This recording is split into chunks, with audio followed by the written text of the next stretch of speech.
15-ാം തീയതി എന്ന് പറയുന്ന ദിവസം അത് സാധിക്കില്ലായിരുന്നുവെങ്കിൽ ഇത് പ്രഖ്യാപിച്ചവരുടെ നേതാക്കന്മാർക്ക് ഒരു വാക്ക്, ഒരു പത്രസമ്മേളനത്തിൽ അല്ലെങ്കിൽ വേണ്ട, ഒരു ലെറ്റർ ആയിട്ടെങ്കിലും തരാമായിരുന്നല്ലോ ഇവിടുത്തെ മാധ്യമങ്ങൾക്ക്, അല്ലെ ഇവിടുത്തെ ജനങ്ങളുടെ മുന്നിലേക്ക്. അപ്പൊ തുടങ്ങി കഴിഞ്ഞല്ലേ? ഇവിടെ ഈ വാഗ്ദാനങ്ങളെ കുറിച്ച് പറയുമ്പോൾ ഒറ്റ കാര്യമാണ്, ഈ 15 എന്നുള്ളൊരു നമ്പർ പറഞ്ഞതുകൊണ്ട് ആ വാഗ്ദാനം പറയാം. 15 ലക്ഷം രൂപ എവിടെയാണ്? ഓർക്കുന്നുണ്ടോ സിന്ധുമോളെ? പ്രിയപ്പെട്ട സിന്ധുമോൾ ഓർക്കുന്നുണ്ടാവില്ലേ? 15 ലക്ഷം 2014 പ്രഖ്യാപിച്ച വർഷം 22 കഴിഞ്ഞു. എവിടെ പോയി 15 ലക്ഷം? ശ്രീമതി സിന്ധുമോളിന്റെ അക്കൗണ്ടിൽ വന്നിട്ടുണ്ടോ? ഈ കേരളത്തിൽ ആരെങ്കിലും അക്കൗണ്ടിൽ വന്നിട്ടുണ്ടോ? ഞാൻ ചോദിച്ചതിന് മറുപടി കിട്ടിയില്ല. അബിൻ വർക്കി, നിങ്ങളുടെ നേതാവ് തന്നെ 15-ാം തീയതി എന്ന് പറയുന്ന ഒരു ദിവസം പ്രഖ്യാപിച്ച് ഇങ്ങനത്തെ കൈ തന്നു, സ്ത്രീകളുടെ തന്നല്ലോ. ഞങ്ങൾ അതൊന്ന് ഓർമ്മപ്പെടുത്തി. അതിന് എന്തിനാണെന്ന് ഇത്ര വെപ്രാളം കൊള്ളുന്നത്? ഇനി പലതും ഞങ്ങൾ ഓർമ്മപ്പെടുത്തും. 15 ലക്ഷം എവിടെയാണ്? അതെങ്കിലും ഓർമ്മപ്പെടുത്തിയാൽ ശരി. താങ്കളെ പറഞ്ഞു സമ്മതിച്ചു. ആ 15 ലക്ഷം എവിടെ? അതൊന്ന് ഓർമ്മപ്പെടുത്താവോ? 2014 പറഞ്ഞ 15 ലക്ഷം എവിടെയാണ്? ഏത് അക്കൗണ്ടിലാണ്?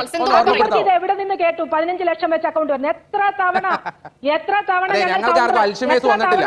കേരളത്തിലെ പൊതുജനങ്ങൾക്ക്, ഈ രാജ്യത്തെ പൊതുജനങ്ങൾക്ക് അൽഷിമേഴ്സ് വന്നിട്ടില്ല.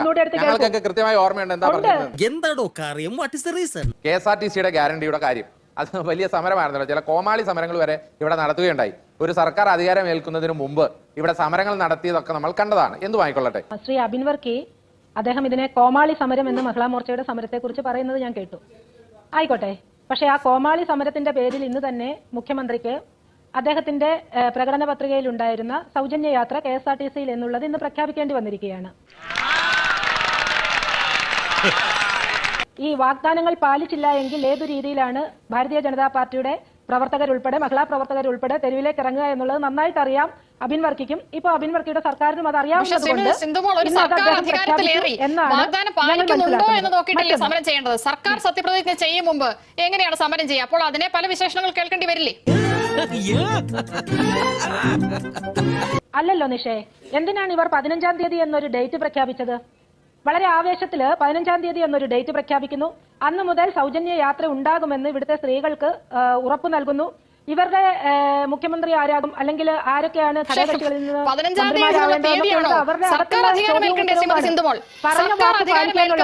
സർക്കാരിന്റെ ഗ്യാരണ്ടികൾ നടപ്പാക്കും എന്നെങ്ങനെയാണ് തീരുമാനിക്കുക? അതെങ്ങനെയാണ് ആവശ്യപ്പെടുന്നത്? പറയും. അവള് പറയുന്നതിൽ ഒരു പോയിന്റ് ഉണ്ട്. ഈ ഗവൺമെന്റ് വന്നതിന് ശേഷമല്ലേ സർക്കാർ നിയമനങ്ങള്, ട്രാൻസ്ഫറുകള് എത്ര പെട്ടെന്നാണ് നടന്നത്? എത്രയോ സർക്കാർ ട്രാൻസ്ഫറുകള് ഈ ഗവൺമെന്റ് അധികാരത്തിൽ വന്നിട്ടില്ല, UDF ആണ് അധികാരത്തിലേക്ക് വരുന്നതെന്ന് അറിഞ്ഞതിന് ശേഷം എത്രയധികം ട്രാൻസ്ഫറുകൾ ഈ കേരളത്തിൽ നടന്നു. അപ്പൊ ഇതൊന്നും ചെയ്യാൻ സാധിക്കാത്തതല്ല, എന്തോ അലമ്പുണ്ടാക്കാൻ വന്നിരിക്കുക. ഇതിൽ മുഖ്യമന്ത്രി വന്ന് ഒപ്പിട്ടിട്ട് മാത്രമേ ആ നയം നടപ്പാക്കണമെങ്കിൽ സർക്കാർ സത്യപ്രതിജ്ഞ ചെയ്ത് അധികാരമേൽക്കണ്ടേ? എങ്കിലല്ലേ നടപ്പാക്കാൻ പറ്റൂ. അതിന് മുമ്പ് എങ്ങനെയാണ് ട്രാൻസ്ഫർ നടപ്പാക്കിയില്ലേ? അതുകൊണ്ട് പുതിയ നയം നടപ്പാക്കണമെന്ന് പറയുന്നത്. സർക്കാർ സത്യപ്രതിജ്ഞ ചെയ്ത് അധികാരത്തിൽ വന്നതിന് ശേഷമാണോ ഇവിടെ KSRTC ടിക്കറ്റുകളിൽ അഡൾട്ട് എന്നുള്ളത് മാറ്റി മെയിലാണോ ഫീമെയിൽ ആണോ എന്നുള്ള സർവേ തുടങ്ങിയത്? നിങ്ങൾ എന്താ അത് പറയാത്തത്? മുഖ്യമന്ത്രി ശ്രീ VD സതീശൻ മുഖ്യമന്ത്രി ആയിട്ടുണ്ടോ? മന്ത്രിമാർ സത്യപ്രതിജ്ഞ ചെയ്തിട്ടുണ്ടോ? അതിന് മുന്നേ ഈ എനിക്കറിയില്ല. നിന്റെ ചാട്ട എങ്ങോട്ടാണെന്നൊക്കെ എനിക്ക് മനസ്സിലാവുന്നുണ്ട്. 15-ാം തീയതി എന്ന് ഞങ്ങൾ ആ ദിവസം സമരരംഗത്തിറങ്ങിയത് ഒരു സൂചന നൽകലായിരുന്നു. അതിൽ ഞങ്ങൾക്ക് ആക്ഷേപമൊന്നുമില്ല. ഈ വരുന്ന സർക്കാർ അത് കൃത്യമായിട്ട് പാലിക്കണം എന്നുള്ള ഉദ്ദേശത്തോടു കൂടി തന്നെയാണ് ഞങ്ങൾ സമരമുഖത്തേക്ക് ഇറങ്ങിയത്. അതെന്ത് സമരമാണെന്ന് നിങ്ങൾ പേരിട്ട് വിളിച്ചാലും, പക്ഷേ ഇന്ന് അത് പ്രഖ്യാപിക്കേണ്ടി വന്നല്ലോ. അതാണ് ചോദിക്കുന്നത്. ഇന്ന് പ്രഖ്യാപിക്കേണ്ടി വന്നല്ലോ. ട്രാൻസ്ഫറുകൾ നടന്നു. നിഷേധം അന്വേഷിക്കൂ. കേരളത്തില് ഈ ഭരണസമിതി അല്ലെങ്കിൽ ഈ മന്ത്രിസഭ അധികാരത്തിൽ വരുന്ന മുമ്പ് ഈ പീരീഡിന്റെ ഉള്ളിൽ നടന്ന ട്രാൻസ്ഫറുകൾ എത്രയാണെന്ന് അന്വേഷിക്കൂ. ഈ സർവേയെ കുറിച്ച് ഒന്ന് അന്വേഷിക്കൂ. ഇതൊക്കെ അബിൻ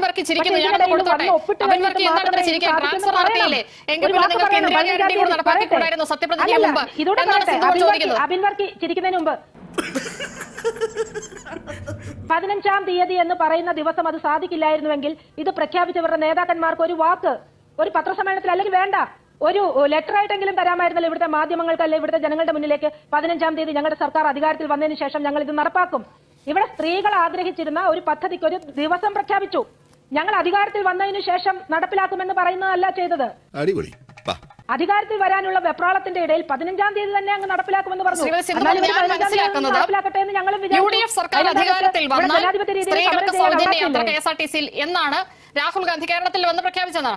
അപ്പൊ UDF സർക്കാർ അധികാരത്തിൽ വരണം, അങ്ങനെയല്ലേ അബിൻ വർക്കി? ട്രാൻസ്ഫർ നടപ്പാക്കിയതുപോലെ ഈ എന്തുകൊണ്ട് സൗജന്യ യാത്ര നടപ്പാക്കിയില്ല എന്നാണ് ചോദിക്കുന്നത്. മറുപടി പറയാം അബിൻ വർക്കി. എന്താ പറഞ്ഞത്? എനിക്ക് ഇതിനകത്ത് ഒന്നാമത് വലിയ രീതിയിൽ അതിന് മറുപടി പറയാൻ ഞാൻ ആഗ്രഹിക്കുന്നില്ല. കാരണം ഇത്ര ബാലിശമായ കുറെ കാര്യങ്ങൾ വന്ന് പൊതുജന സമൂഹത്തിന് മുമ്പിൽ പറഞ്ഞാൽ പൊതുജന സമൂഹം അത് പുച്ഛിച്ചു തള്ളുമെന്നുള്ളത് ഞാൻ മറുപടി പറയുന്നില്ല. ഈ 15-ാം തീയതി ഒരു മന്ത്രിസഭ അധികാരം ഏറ്റെടുക്കണ്ടേ? അതായത് മന്ത്രിസഭ ആരാണെന്നുള്ളത് ഗവർണർക്ക് ലിസ്റ്റ് കൊടുത്ത് ഞങ്ങളുടെ ഭൂരിപക്ഷം തെളിയിച്ച് സർക്കാർ ഉണ്ടായതിനു ശേഷമല്ലേ ഒരു നയം തീരുമാനിക്കാൻ പറ്റുള്ളൂ. അതിന് മന്ത്രിസഭാ യോഗം കൂടണ്ടേ, ഒരു ക്യാബിനറ്റ് കൂടണ്ടേ? ആ ക്യാബിനറ്റ് കൂടിയാലല്ലേ നയം പുറത്തിറക്കാൻ പറ്റുള്ളൂ. എന്റെ ഭാഗത്ത് തെറ്റുണ്ട്. ഞാനിപ്പോൾ ഇവരുടെ ടെക്നിക്കൽ കാര്യങ്ങളൊന്നും പറയണില്ല. ഒരു മിനിമം മര്യാദ ഉണ്ടായിരുന്നുവെങ്കിൽ ഒരു മന്ത്രിസഭ വന്നു കഴിഞ്ഞ് ഒരു സർക്കാർ വന്നു കഴിഞ്ഞ് അവരെന്താണ് ചെയ്യുന്നത്, ആദ്യത്തെ ക്യാബിനറ്റിൽ എന്താണ് ചെയ്യാൻ പോകുന്നത് എന്നെങ്കിലും നോക്കിയിട്ട് വേണ്ട ഒരു സമരമൊക്കെ ചെയ്യാൻ. പിന്നെ ഈ സമരത്തിന് ഇത്ര ആവേശം കാണുമ്പോൾ നിഷ, കഴിഞ്ഞ 10 കൊല്ലം ഇവിടെ സമരം ചെയ്ത ആളുകളാണ് ഞങ്ങൾ. ഈ ഇത്ര ആവേശമൊന്നും ഒരു മഹിളാ മോർച്ചയ്ക്കും ഒരു യുവമോർച്ചയ്ക്കും പിണറായി വിജയനെതിരെ ചെയ്യാൻ ഞങ്ങൾ ആരും കണ്ടിട്ടില്ല. ഒരു പിണറായി വിജയനെതിരെ ഇവിടെ ഒരു മഹിളാ മോർച്ചയും ഒരു യുവമോർച്ചയും ഇത്രയും വലിയ സമരം ഒന്നും നടത്തിയിട്ടില്ല എന്ന് പറയുമ്പോൾ നിങ്ങൾ തമ്മിലുള്ള അന്തർധാര വളരെ സജീവമായിരുന്നു. പിന്നെ ഇവിടെ ഈ വാഗ്ദാനങ്ങളെ കുറിച്ച് പറയുമ്പോൾ ഒറ്റ കാര്യമാണ്, ഈ 15 എന്നുള്ളൊരു നമ്പർ പറഞ്ഞതുകൊണ്ട് ആ വാഗ്ദാനം പറയാം. 15 ലക്ഷം രൂപ എവിടെയാണ്? ഓർക്കുന്നുണ്ടോ സിന്ധുമോളെ? പ്രിയപ്പെട്ട സിന്ധുമോൾ ഓർക്കുന്നുണ്ടാവില്ലേ? 15 ലക്ഷം 2014 പ്രഖ്യാപിച്ച വർഷം 22 കഴിഞ്ഞു. എവിടെ പോയി 15 ലക്ഷം? ശ്രീമതി സിന്ധുമോളിന്റെ അക്കൗണ്ടിൽ വന്നിട്ടുണ്ടോ? ഈ കേരളത്തിൽ ആരെങ്കിലും അക്കൗണ്ടിൽ വന്നിട്ടുണ്ടോ? ആ 15 ലക്ഷം എവിടെ പോയി? 12 കൊല്ലം കഴിഞ്ഞല്ലോ. ദൈവമേ, മൂർഖനെയാണല്ലോ ചവിട്ടിയത്. അബിൻ വർക്കി, നിങ്ങളുടെ യൂത്ത് കോൺഗ്രസ് ചെയ്തതിലും വലിയ ശക്തമായ സമരങ്ങൾ ഇവിടുത്തെ മഹിളാ മോർച്ച BJPയുടെ മഹിളകൾ ചെയ്തിട്ടുണ്ട്. തെളിവ് സഹിതം തരാം. നിങ്ങൾ സെക്രട്ടേറിയറ്റിന്റെ മുന്നിലേക്ക് എത്ര തവണ സമരം ചെയ്തിട്ടുണ്ട്? പക്ഷേ ശ്രീമതി സിന്ധുമോൾ, പിണറായി വിജയൻ സർക്കാർ അധികാരമേൽക്കും മുൻപ് അവർക്കെതിരെ സമരം ചെയ്തിട്ടുണ്ടോ എന്നാണ് അബിൻ വർക്കി ചോദിച്ചത്. അല്ലാതെ വേറൊന്നും കണ്ടിട്ടില്ലല്ലോ. വളരെ വളരെ ശക്തമായി സമരത്തിന്റെ പേരിൽ ജയിലിൽ പോയ ഒരു മഹിളയുടെ പേര് പറഞ്ഞു. നിരന്തരമായി സമരത്തിറങ്ങിയത് ഭാരതീയ ജനതാ പാർട്ടിയുടെ. ഇവനെ സൂക്ഷിക്കണം.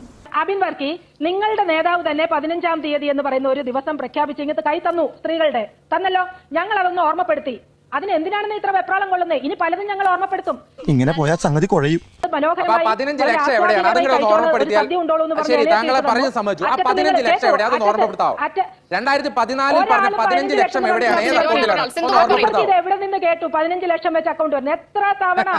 എത്ര തവണ ഞങ്ങൾക്ക് ആർക്കും അൽഷിമേഴ്സ് വന്നിട്ടില്ല. കേരളത്തിലെ പൊതുജനങ്ങൾക്ക്, ഈ രാജ്യത്തെ പൊതുജനങ്ങൾക്ക് അൽഷിമേഴ്സ് വന്നിട്ടില്ല.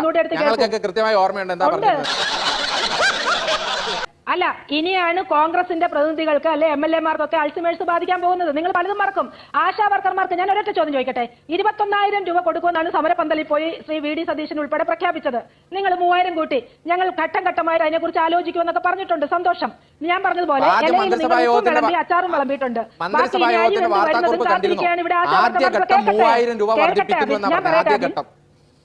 അബിൻ, ഞാൻ പറയട്ടെ, കേട്ടു. 12,000 രൂപ നിങ്ങൾ ആക്കിയിട്ടുണ്ട്, വർദ്ധിപ്പിച്ചിട്ടുണ്ട്, 3,000 രൂപ കൂട്ടി. പക്ഷെ നിങ്ങളുടെ വാഗ്ദാനം എന്തായിരുന്നു സമരപന്തലിൽ? 21,000 രൂപ ഈ ക്യാബിനറ്റ് അധികാരത്തിൽ വന്നാൽ ഉടനെ ചെയ്യാമെന്ന് പറഞ്ഞു. പക്ഷെ സാധിക്കുന്നില്ല. ഞങ്ങൾക്കറിയാം അബിൻ, ഞങ്ങൾക്കറിയാം നിങ്ങൾക്ക് വന്നാൽ ഉടനെ ഇതൊന്നും സാധിക്കില്ലെന്ന്. കാരണം 4-4.5 ലക്ഷം കോടി കടത്തിൽ നിൽക്കുന്ന ഒരു കേരളത്തില് നിങ്ങൾ ഈ സൗജന്യ യാത്ര ഇതെല്ലാം എങ്ങനെ നടത്താൻ പോകുന്നു എന്ന് 1314 കോടി രൂപ നഷ്ടം, ഒരു ദിവസം നഷ്ടം വരുന്ന ഒരു മേഖലയാണ്, സ്ഥാപനമാണ് KSRTC.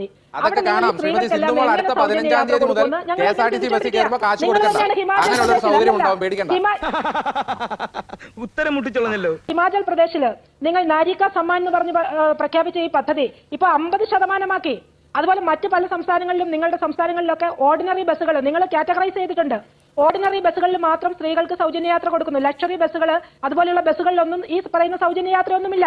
ഈ കേരളത്തിലും ഇത് തന്നെയായിരിക്കും. കുറച്ച് ഓർഡിനറി ബസ്സുകളിൽ സ്ത്രീകൾക്ക് സൗജന്യ യാത്ര എന്ന് പറഞ്ഞ് നിങ്ങൾ ഒരു വലിയ കാര്യവുമായിട്ട് മുന്നോട്ട് വരും. അതിലപ്പുറം ഇവിടെ ഞങ്ങൾ പ്രതീക്ഷിക്കുന്നില്ല.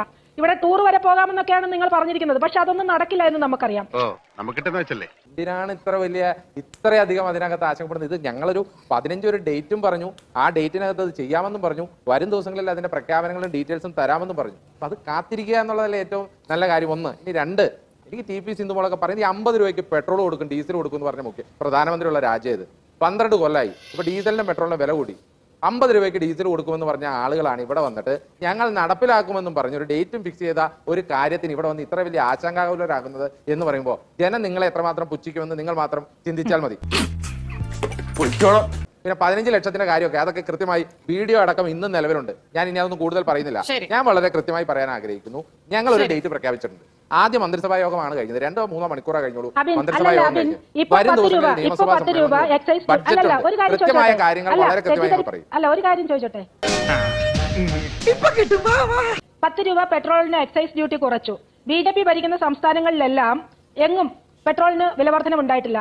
കേരളത്തിൽ നിങ്ങൾ ഇപ്പോൾ വന്നിട്ടേ ഉള്ളൂ. ഞാൻ ഒരു ചോദ്യം ചോദിക്കട്ടെ. കേരളത്തിൽ നിങ്ങൾ CPM ഭരിച്ച സമയത്ത് അബിൻ വർക്കി ഉൾപ്പെടെ ഞാൻ ഒന്നിച്ച് ചാനൽ ചർച്ചയിൽ ഇരുന്നിട്ടുണ്ടല്ലോ. എന്തുകൊണ്ട് സംസ്ഥാന സർക്കാരിന് ഒരു 2 രൂപ കുറച്ചുകൂടാ 3 രൂപ കുറച്ചുകൂടാ എന്നുള്ള ചോദ്യം അബിൻ ഉൾപ്പെടെ ചോദിച്ചിട്ടുണ്ടല്ലോ. ഞാനൊരു ചോദ്യം ചോദിക്കുന്നു. 10 രൂപ എക്സൈസ് ഡ്യൂട്ടി കുറച്ചു. ചൈന ഉൾപ്പെടെ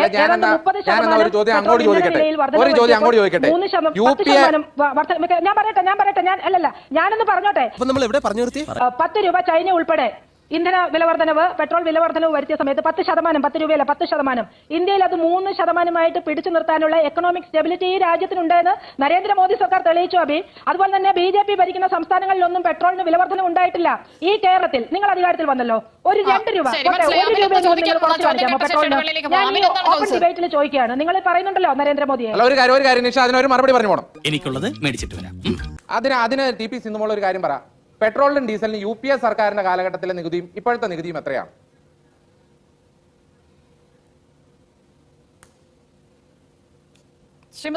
പെട്രോളിനും ഡീസലിനും UPA സർക്കാരിന്റെ കാലഘട്ടത്തിലെ നികുതി എത്രയാണ്? ഇപ്പോഴത്തെ നികുതി എത്രയാണ്? ജസ്റ്റ് ഈ ഫോണുമായിട്ടാണ് വന്നിരിക്കുന്നത്. ഞാൻ പറയാം. അതായത് നികുതി മനസ്സിലാക്കാൻ വേണ്ടി പറയാണ്. ഒന്ന്, UPA സർക്കാർ അല്ലാതെ പറഞ്ഞുകൊണ്ട് അത് ഞാൻ 2 വാക്കിൽ പൂർത്തീകരിച്ചേക്കാം. ഈ ചെക്കന്റെ സംസാരം തീരെ പിടിക്കില്ല കേട്ടോ. UPA സർക്കാരിന്റെ കാലഘട്ടത്തിൽ നികുതി കുറവായിരുന്നു. അതുകൊണ്ടാണ് $180 ക്രൂഡ് ഓയിലിന് വില വന്ന 2012 അന്ന് ഇവിടെ 70 രൂപയോ 75 രൂപയുമാണ് പെട്രോളിന്റെ വില. ഇന്ന് $120 ക്രൂഡ് ഓയിലിന്റെ വില. പക്ഷെ ഇന്ന് വില എത്രയാണ്? 110 രൂപയാണ്. അതിന്റെ കാരണം അന്ന് UPA സർക്കാരിന്റെ കാലഘട്ടത്തിലുള്ള നികുതി കുറവായിരുന്നു. ഇന്ന് നികുതി ഭീകരതയാണ് നടത്തുന്നത്. കൊടുകൈ കലക്കി കളഞ്ഞു.